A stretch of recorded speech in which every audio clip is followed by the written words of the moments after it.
এই মুহূর্তের সবথেকে গুরুত্বপূর্ণ খবর এবং খুশির খবর রয়েছে, সেটা হলো বাংলার যুবসাথী প্রকল্পের টাকা আজ থেকেই অ্যাকাউন্টে ঢোকা শুরু হবে।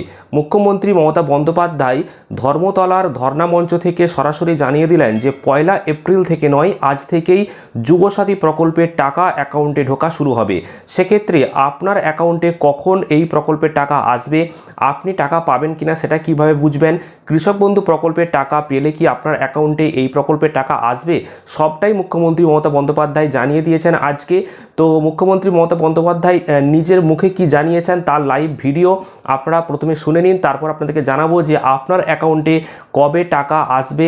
পাশাপাশি কৃষক বন্ধু প্রকল্পের টাকা যদি আপনি পেয়ে থাকেন তাহলে কি যুবসাথী প্রকল্পের টাকা অ্যাকাউন্টে আসবে। তো প্রথমে লাইভ ভিডিও আপনারা শুনে নিন, তারপর বাকি বক্তব্য আপনাদেরকে জানিয়ে দিচ্ছি। যুবসাথী 21 থেকে 40 যারা শুধু পড়াশোনা করেন, স্কলারশিপটাকে আমরা বাদ দিয়েছি কারণ ওটা তার পড়ার জন্য লাগে, সেটাকে আমরা ধরছি না। বাদ বাকি অন্য কোনো স্কিম না পেয়ে থাকলে তারা সকলেই, আমরা বলেছিলাম 1 এপ্রিল থেকে টাকাটা তাদের অ্যাকাউন্টে যাবে। কিন্তু কালকে আন্তর্জাতিক মহিলা দিবস আছে, তার উপহার হিসেবে আমরা 1 এপ্রিলটা একটু চেঞ্জ করে আজ থেকেই তাদের অ্যাকাউন্টে।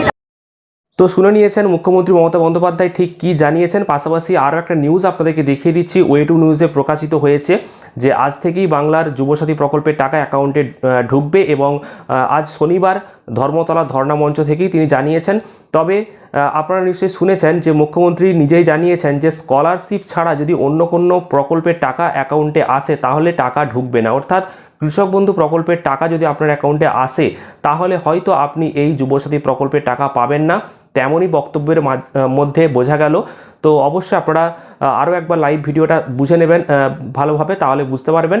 আর যদি আপনি অন্য কোনো প্রকল্পের টাকা না পান তাহলে যুবসাথী প্রকল্পের টাকা অ্যাকাউন্টে আসবে। সেক্ষেত্রে মাধ্যমিক পাস হতে হবে, 21 থেকে 40-এর মধ্যে বয়স হতে হবে। আর এই টাকা যেহেতু আজ থেকে ঢোকা শুরু হবে বলে জানিয়েছেন, সেক্ষেত্রে আপনারা অপেক্ষা করুন, আজকে টাকা না ঢুকলেও আগামী 1 সপ্তাহ 10 দিনের মধ্যে আপনার অ্যাকাউন্টে টাকা আসবে। সেক্ষেত্রে মুখ্যমন্ত্রী হঠাৎ করেই ঘোষণা করেছেন।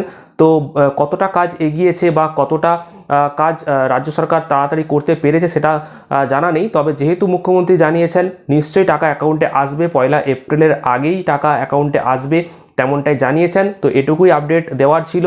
তো আপনাদের যদি কোনো প্রশ্ন থাকে অবশ্যই আপনারা কমেন্টে জানাবেন। আর পরবর্তী গুরুত্বপূর্ণ খবরগুলো পেতে চ্যানেলটিকে সাবস্ক্রাইব করবেন। এছাড়াও পরবর্তীকালে যদি যুবসাথী প্রকল্প সম্পর্কিত কোনো রকম আপডেট আসে সেটাও আপনাদেরকে ভিডিওর মাধ্যমে জানাবো। তো অবশ্যই চ্যানেলটিকে ফলো করুন, চ্যানেলটিকে সাবস্ক্রাইব করে রাখুন। আর ফেসবুক পেজ থেকে দেখলে অবশ্যই পেজটিকে ফলো করে নিন।